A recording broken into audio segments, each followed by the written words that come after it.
গঙ্গার ঘাট আমার বরাবরই প্রিয়। এখানে একটা আজব শান্তি আছে, তাই আজও চলে গিয়েছিলাম গঙ্গার ঘাটে।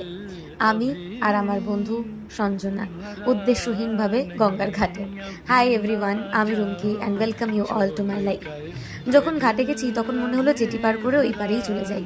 গঙ্গার এক পাশে খর্দা আর এক পাশে হুগলি জেলার রিষড়া। মাত্র 10 মিনিটের ব্যবধানে আমরা পৌঁছে গেছি এক জেলা থেকে অন্য জেলায়। তারপর উদ্দেশ্যহীনভাবে খানিকটা হেঁটে পেয়ে গিয়েছি এই আশ্রমটা। এটা গিরিবাবার আশ্রম। খুব সুন্দর গাছ দিয়ে সুন্দর করে সাজানো রয়েছে মহাদেবের একটা মন্দির, আর তার সঙ্গে রয়েছে রাধা গোবিন্দরও মন্দির। ভীষণ শান্তি জানো তো এখানে। হাতে সময় নিয়ে আরও একবার এখানে নিশ্চয়ই যাব। তোমরা কারা কারা আমাদের মতো উদ্দেশ্যহীনভাবে ঘুরেছো কখনো জানিও। ব্যাস এই তো, এবারে বাড়ি ফেরার পালা। ঠান্ডা এক গ্লাস করে লস্যি খেয়ে আমি আর সঞ্জনা ফিরে গেলাম বাড়ি। আজ এই পর্যন্তই, দেখা হবে আবার নেক্সট ব্লগে। টাটা।